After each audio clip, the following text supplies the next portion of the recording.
I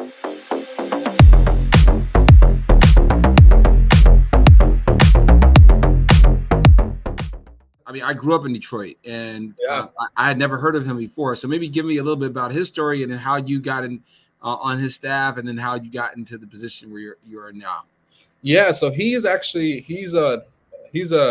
member of Congress that's actually from India. So his background is that he came from poverty, pretty much rise up and build it himself as this person that had small businesses across the United States. I think he started in St. Louis and then moved into Michigan. He ran for the governor in Michigan first. He didn't run that race out, obviously, but from there he was able to get a lot of name cachet to run for Congress. He ran for Congress for my old boss's district. So when she retired, she was the congressional member for the 14th district. Michigan lost a seat. So when Michigan lost a seat, she didn't want to run for it again for obvious reasons, but it gave him the opportunity to take that seat. He was a self-fundraiser, which is not something that everyone does, but when you do that, you have the opportunity to actually put your capital into the race. And then from there, he was pretty much able to put his name out there, whether it was various ads, newspapers. People already knew his name, so he had an advantage. And then also, Wayne County, period, it's a very diverse place, but we know we're dealing with a lot of folks that look like us. So we'll make sure we're having that same type of investment. But I would say just members of Congress, period, it's pretty much imperative that we serve them. And a lot of the work I do right now is public service. So when I go into my operations or I go into my day-to-day, I'm really thinking about the people I'm working for. So whether that's Wayne County, whether that's Detroit, whether that's Wyandotte, naming a lot of places, but it can be anywhere. You have to really go into these capacities and think about yourself as a public servant first, and then think about the position. So it's honestly it's a great honor to work for Wayne County. It's honestly a great honor to work for the people of Detroit. But that kind of goes back to just caring about your community and wanting to see better for everyone that you take care of. So do you also cover the Hamtramck, Highland Park area, or do you we do Hamtramck the other side? Hamtramck, Highland Park. We have 20 municipalities. But yeah, that was actually a part of my old boss's place as well. But I was able to, and harping back to the story, I worked for various members, and how it kind of works on the Hill is you have to learn how to network and kind of get around in the space. And just working in politics is just understanding people. It's a people's game. So you really want to understand how people work and understand how you can put yourself in a better position in the future. So whether that's working for someone from Michigan, as you know, I'm not from Michigan, I'm from Colorado, but it's all about serving people at the end of the day. So I just want to harpen back to that. So, so he got elected in 2020, right? So he got elected in 2020, and he started in 2021. He worked for this. He was in the state house for Michigan originally.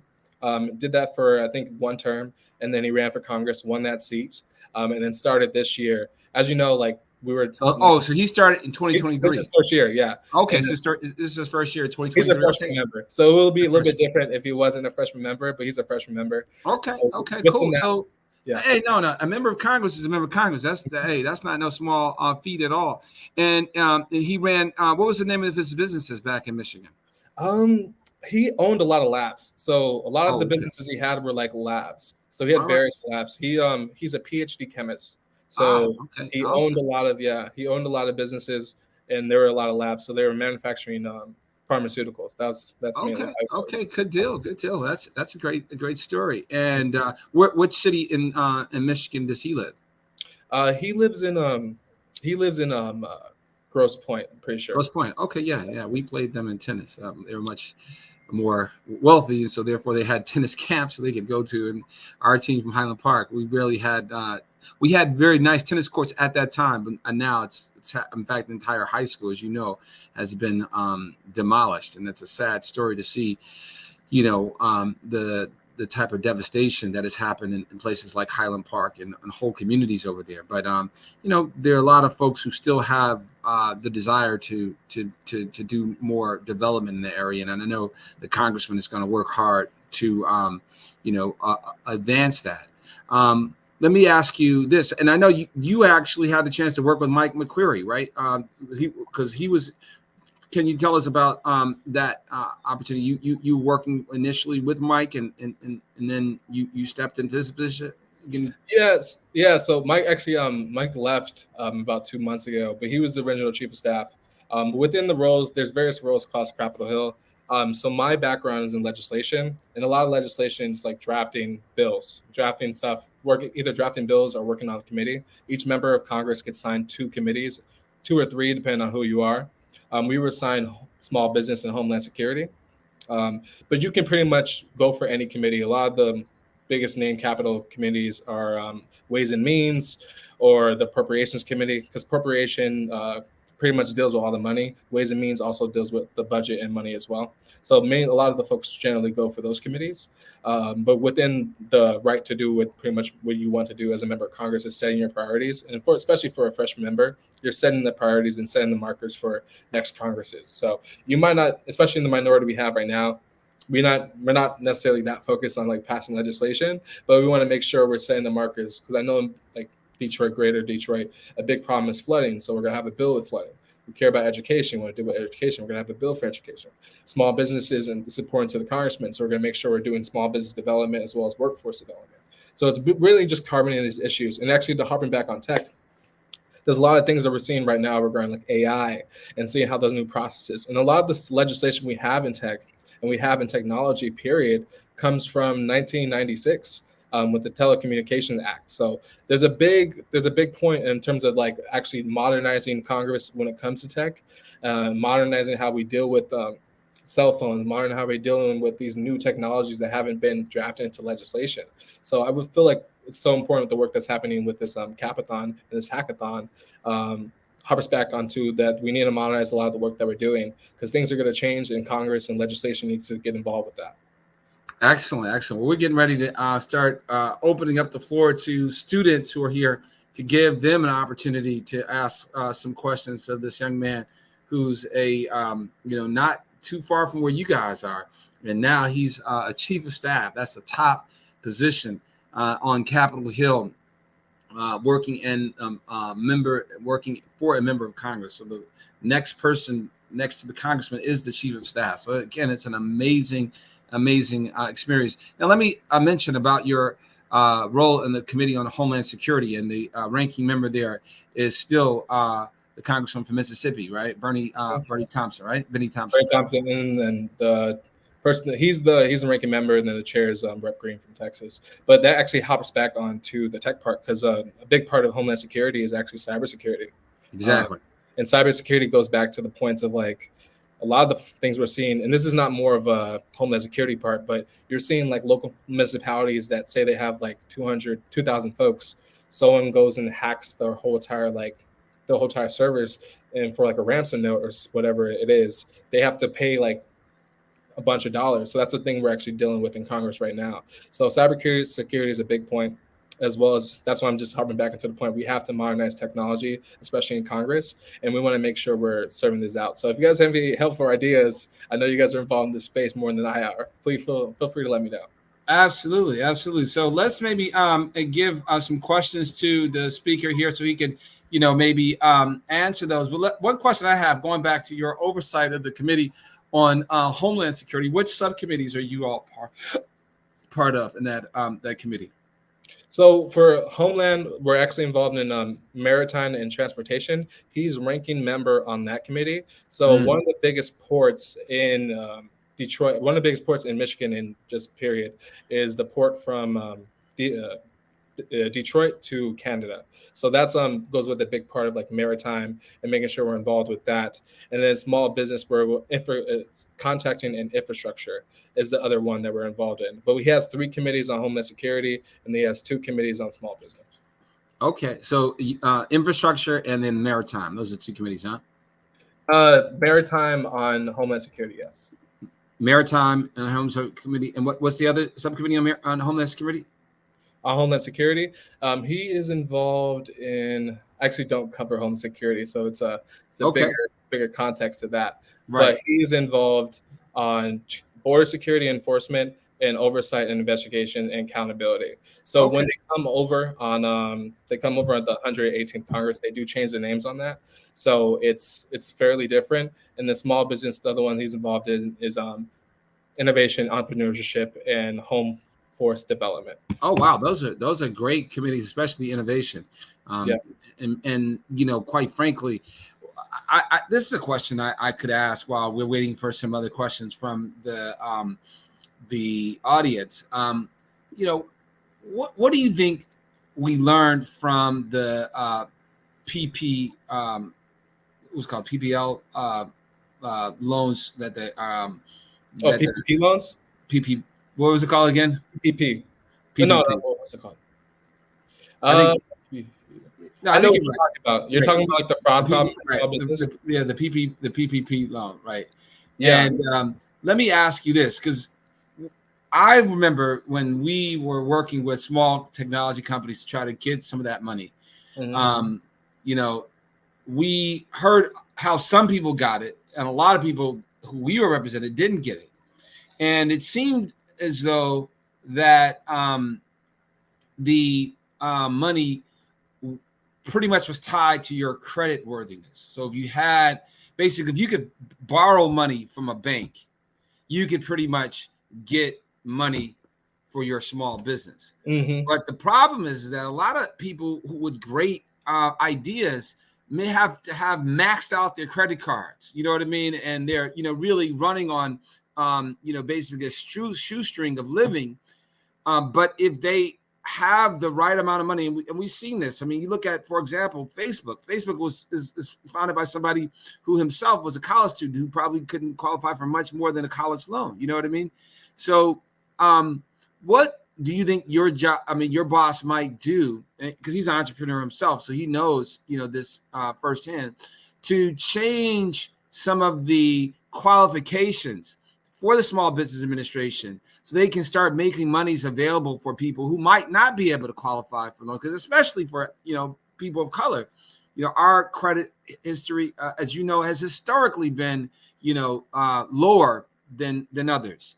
So what do you think might be done to address that? Yeah, no, that's a great question. So what you're talking about is access to capital question. So, and that's honestly what we're dealing with in committee right now. And we have a lot of folks just from our constituency in our district that say they have a great idea. And a lot of the problems that we have, and just generally going back to history, is that there's not been a pipeline to get that capital. You can have a great idea. You say you're Mark Zuckerberg, someone can give you $1 million and you can go start that business tomorrow. Say you're a folk that you don't necessarily have the same look or the same idea of that person. You have a good idea, you might necessarily not get that access to that capital. So we want to make sure when folks are going to these banks, they have the ability to understand how to get these types of loans. And that's actually something we're dealing with in small business right now. And one of the bills I was able to actually work on, and one of my first bills for small business, was the Small Business Work Development Act. And within that bill, we were able to see how SBA can communicate with people that need these loans that necessarily weren't able to get them before. And one of the biggest programs in SBA is called 8A and 7A. Within 7A, 8A, there's special priorities for people that are minorities, women, veterans, and folks that don't necessarily have this access to capital generally.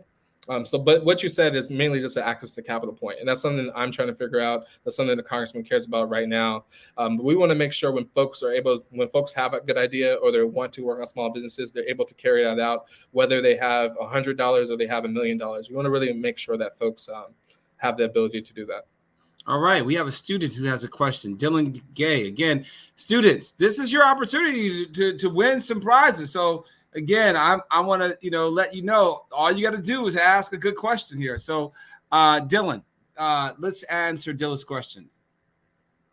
Okay, so it's Democrat or Republican, and how is it like to on the daily basis of being a chief of staff? So my member is a Democrat.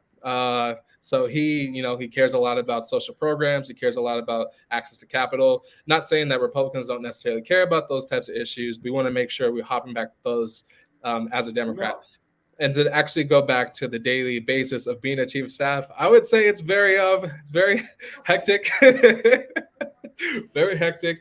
So my day pretty much starts at 8 a.m. From there, I'm pretty much checking my emails.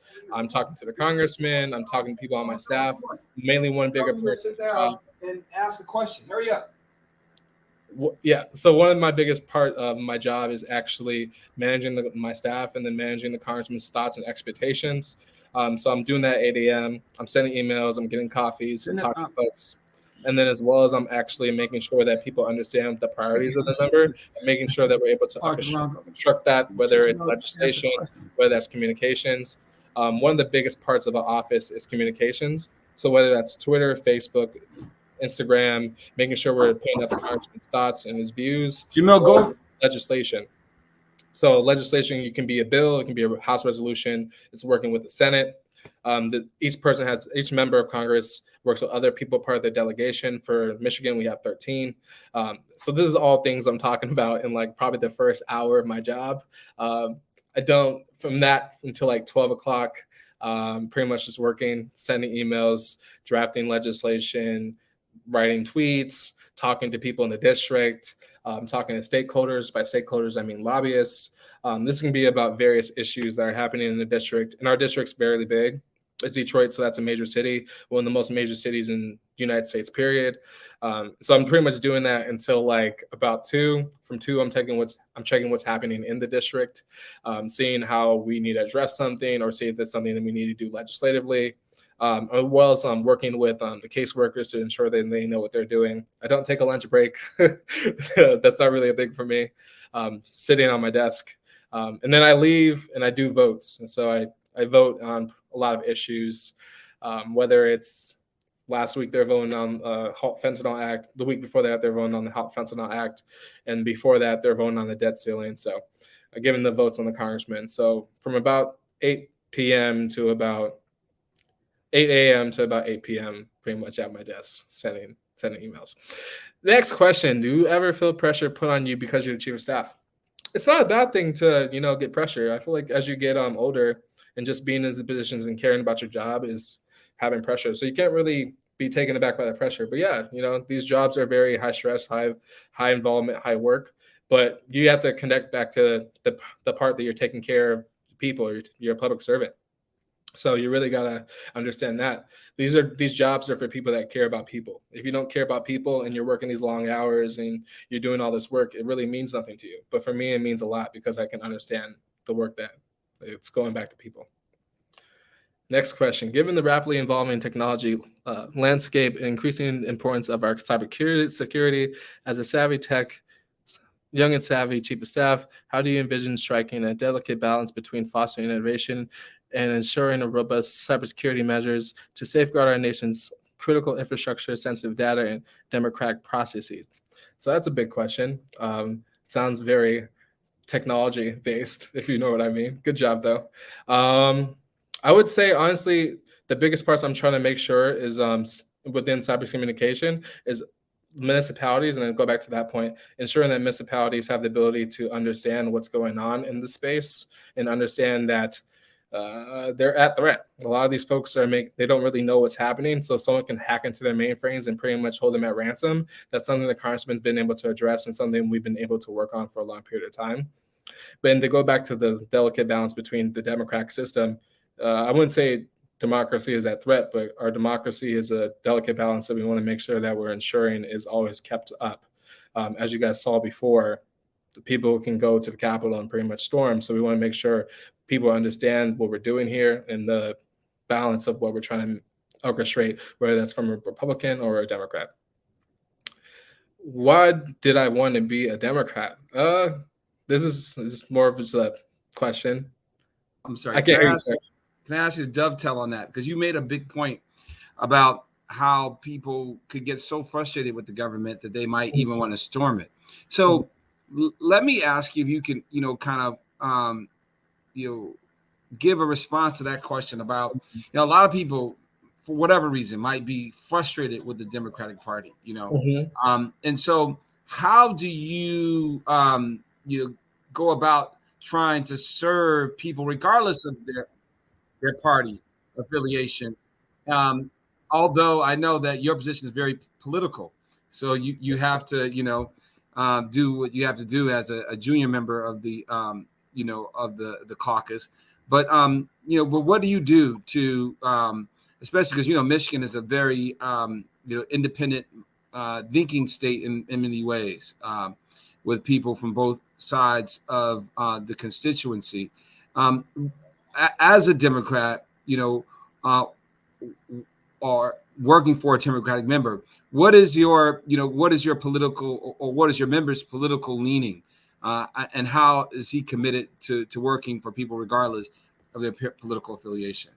So a lot of the work we're doing right now is being pragmatic. So whether we might have an issue, it's a Democratic issue, say it's on the debt ceiling, and this is actually a pretty good example of what I'm talking about. The debt ceiling issue, we need to get that passed. Michigan, if all states, if we didn't pass the debt ceiling, would have lost the most jobs. That's union jobs. These are folks that need to buy milk. We're not in a recession, but the economy is not the greatest. We still have banks failing. So we want to make sure these folks are able to take care of their families, take care of their lives, and make sure they're still involved in the economy. So to go back to say that, we just want to make sure we're doing the work. And that doesn't necessarily mean that we can't work with Republicans. And we're in a minority Congress. So being in the minority Congress, that means not a lot of your bills are going to get passed. But that doesn't mean that you can't work across the aisle and get something done. Especially being on the Small Business Committee. The Small Business Committee is one of the most bipartisan committees. When I say bipartisan, I mean there's two of the sides, Republicans and Democrats, work together on a lot of the issues. So if there's a good idea that a Republican member has, we're gonna work with them, because at the end of the day, you really have to think about the people that you're serving. So when we go back home and say like, hey, we didn't vote on the debt ceiling because it was gonna hurt a lot of people, and the Democrats weren't supporting it, I don't think my boss would be interested in that. So we have to have a pragmatic approach to how we deal with a lot of bills. And that just means working across the aisle and making sure that regardless of the party leaning, we're doing what's right for our constituents and doing what's right for a lot of the folks. Great. Is there any more questions? I think you have one there. What is a pay scale per month? Can I get a little bit more clarification on that? I think they want to know how much you get paid. how much you get paid? Because I know as the chief of staff, you get to set all the salaries for the people who work for you. But what can people expect to get from starting off? Maybe, and that might be a good question. How did your pay graduate as each year? So you started in what year on the Hill? I started in 2019. I went 2018. Started really 2019. Okay. So my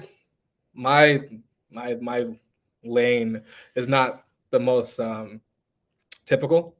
Generally, people that become chief of staffs, they've been on the Hill for like 10 years plus. That's not taken away from myself, because I feel like I'm definitely qualified for my job and the work I do. But when I first started my job, I think I was making $40,000, which is okay for someone that's just coming out of college and not really having that much responsibilities. But pretty much within that salary is just paying your rent and being able to eat out like probably once or twice. But I was able to send money to my mom and still pretty much take care of everything I need to take care of. So you're a public servant, so that's kind of a part of the job. You're not expected to be making the big bucks. But I started at 40,000, and then after that, you can pretty much scale from 40,000. And 40,000 back then was actually really good. A lot of the folks I know were either getting like 32,000, which is basically like nothing. But yeah, you can go anywhere from about 40,000 to about 156,000 as a staffer on Capitol Hill, depending on which position you have. Excellent. All right. One last, I guess, tech question here. Let's get that. How to use a unique blend of expertise in computer science and cyber technology, shape legislation that effectively safeguards our digital infrastructure, ensures privacy and incidents. For me, I would say, like, honestly, and I don't have the biggest tech background, a lot of the legislation I focus on personally is agriculture-based, housing-based, and transportation-based. But a lot of the things I'm seeing in cybersecurity and a lot of things I'm seeing in just tech period is the rapid modernization that we need to do. We need to make sure that people understand what's going on in technology. And this actually is important for you guys. I would say get involved in the political process, because a lot of the people that are in Congress right now, a lot of the members, and I'm not saying that, it's a bad thing, But a lot of these members don't really know what technology, how it's changed. So we want to make sure when people are working them like myself, they understand those processes. So I would say like the digital infrastructure, ensuring that privacy is important, is mainly making sure that we're doing our job and understand people know what's going on, whether it's from Taylor Swift and her tickets being basically like a monopoly, or Mark Zuckerberg selling data across the United States. We understand what's going on. So I would say that's one of the biggest points. As the chief of staff, what things do you control? What things do you not have control of? I would say I control my staff. I control the legislation that comes out the office. I control the constituents, the constituent message that's going to them. I can control the communication, but you never know how people are going to react to things. So we did a bill. One of the first bills we did was renaming a federal building after John Connors. John Connors was the congressperson from the district in the area that was literally, he was a founding member of the CBC, that's the Congressional Black Foundation. And he was he was actually the first Black person that served on the Committee of Judiciary. And that's the committee that does a lot of the laws. So you really can't control that much of the stuff. And within that happening, we had pretty much a bill that, someone wanted to rename the same building. So within that, you have a lot of conflicts. You can't really control what people are going to say about the message, but you can control what you say, if that makes sense. Hey, which building did you guys name after the congressman? Because as you mentioned, he was not only the first Black, I guess, member of Congress, Black member of the Congress from Detroit, but also the first Black to serve as the chairman of the Oversight Committee, as well as the Black chairman of the Judiciary Committee. So that's a huge accomplishment. So, and as some people might know, that is Congressman Conyers, was responsible for the Martin Luther King Jr. holiday. Yep, and the reparations bill too. Absolutely. And the first induction of what really right now is Medicare for all. So that's right. That's right. That's right. He has a long history, and I don't know if you know, but I was an appointee to the Air Force Academy from the Congressman's district. So he nominated me to for the academy, and as a result, when he passed away, I led the group of former staffers who organized a memorial for him. In fact, it was like the last event right before COVID hit back in 2020. So I don't know if you were on the Hill at that time, but yeah, well, I was. He wasn't laid in, but the problem he wasn't laid in the rotunda because of the incident. Yeah, of course. So the bill we had was pretty much trying to rename a building. It was 985 Michigan Avenue, so right next to Ford Field. And what? So is it currently named after the congressman now? No, it's not. So the bill, we just introduced the bill. We're still pushing it. However, a problem is, and this goes back to like not being able to control everything, is that Debbie Stabenow, who's a retiring member from the Senate, was trying to rename the same building after Rosa Parks. So John Connors and Rosa Parks have the same, they have a pretty good. But did you know? Hold on, Congressman Conyers actually kept Rosa Parks on his payroll literally when she didn't have a job, right? 100%. So he, and this a lot of people don't realize it. It's like, especially civil rights figures, they're not making any money. You know what I mean? So Congressman Conyers literally made sure that this woman could be housed and fed for the rest of her life. You know what I mean? And few people know that history. And so, Ms. Stabenow's office probably just needs to get some civil rights history lessons to understand, that she should not block. And quite frankly, I think that, and maybe, what you guys should shoot for is something higher, because the congressman is a legend in Detroit. You know what I mean? He is. And that's honestly, and that's there's instances that happened, but I felt like renaming that building. So the thing is, the problem was that there was a building ready named after Rosa Parks in the district. It was a building ready named, but they sold that building. So they were in the works of changing the building that we want to rename after John Connors to the Rosa Parks building, but it's a federal building. So basically, that's okay. But I tell you what, you Cal Stab, because we're gonna work with you on that, because clearly the congressman's legacy needs absolutely to be especially at the federal level. at a federal level too. Like, because Absolutely. It made sense. It was a good bill. You can literally go read it right now. It's like it's on Congress.gov. I wrote it myself. Let me ask you. There's a couple last questions from a student. He said, so this is what he actually was trying to couch it, and I'll kind of extrapolate what I think he's trying to say is, what can you do from your position, particularly in the Committee of Small Business, to encourage them to actually not just loan people who want to start apps like these young people are starting, but maybe even invest, provide grants like the PPP. Even though the PPP was a loan, as you may remember, it was for many people a loan that didn't have to repay. So in many ways, it was an investment. So, what do you think about, especially if I was like for them, they were, 10, 12, 13, 14 years old, nobody's going to, loan them any money, but maybe they might have a good idea. Is there a way in which the Small Business Administration can actually provide a fund to provide seed capital to young entrepreneurs so they can get their businesses, especially businesses like these young people, have the capability of creating through selling their apps on the marketplace, help to provide them with some seed capital to actually do that? Yeah, so a lot of that work actually happens. So the SBA is like the big general body.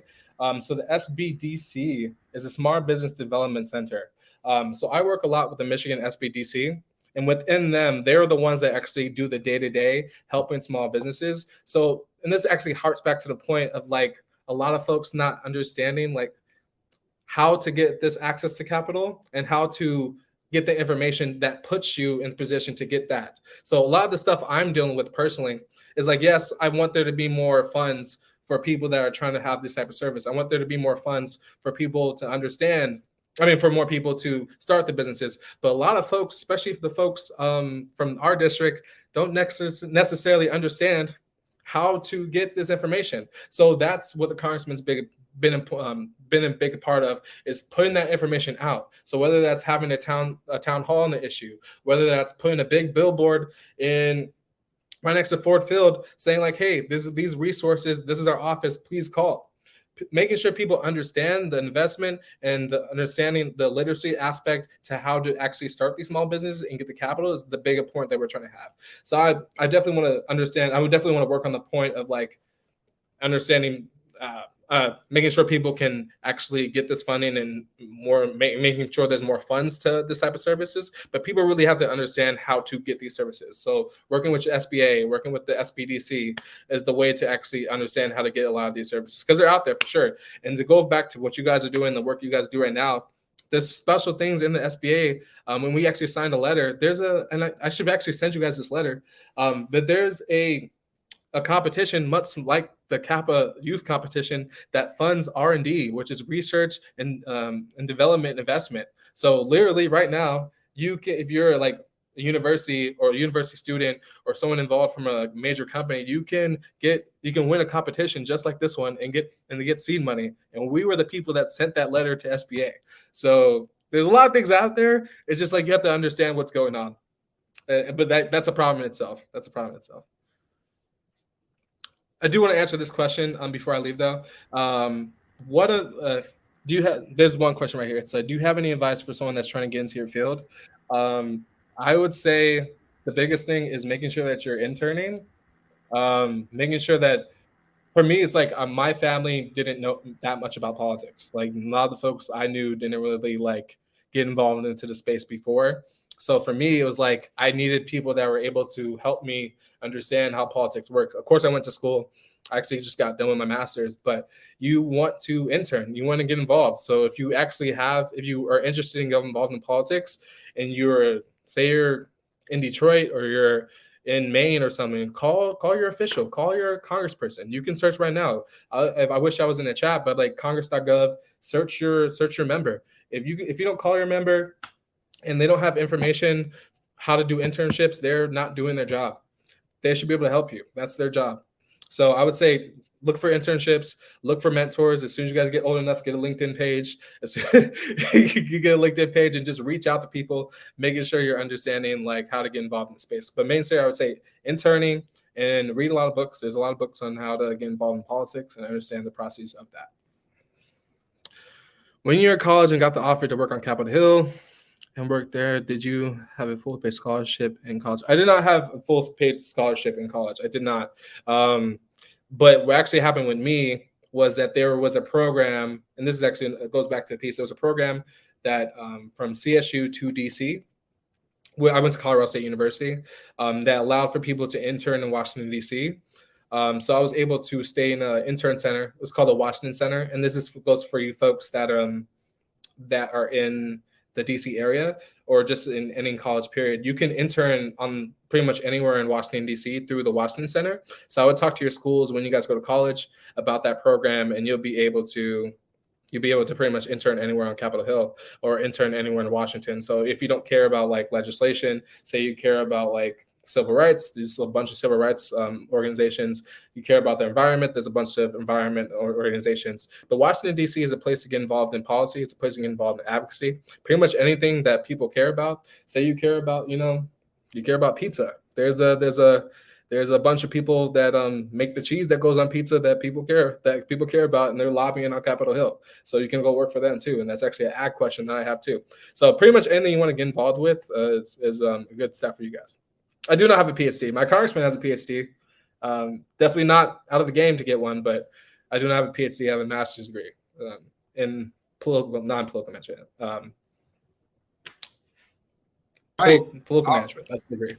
All right. Well, man, this has been an amazing experience. I mean, and it's been a pleasure. I think we must have met when you first arrived on the Hill. Yeah. And, yeah. And I was talking to the former president of the Pepco, and I was like, yeah, I met the young man and he was an intern, and now this man is the chief of staff. And that just again is what a beautiful story that you have, man. So again, congratulations. We have one more request for you. And I want you to put into the chat the names of one or two students based upon the questions that they gave you during this time that you were on stage. Which of those questions, or the questionnaires, if you will, the names of the questionnaires that you enjoyed the most, and so we can recognize them for their accomplishments. Do you want me to put it in the chat, or you just want me to say it? Well, it's up to you. You can put it in the chat, or you can say it, or whichever you want to do. But we are now at the stage that we're going to actually be giving the awards. So we let's give it up. Let's give it up for our speaker. Hold on. I think we got a little bit of again a little background here for our speaker. Let us give it up for our speaker who gave us a wonderful array of insight into what it was to actually rise from becoming an intern, becoming a chief of staff for a member of Congress. What really that it's been a beautiful, wonderful opportunity to hear the story of a young man came to the Hill from Colorado, not from a family that had a lot of money, but someone who was able to really just rise from the bottom and go all the way to the top. Again, that was such a wonderful, story.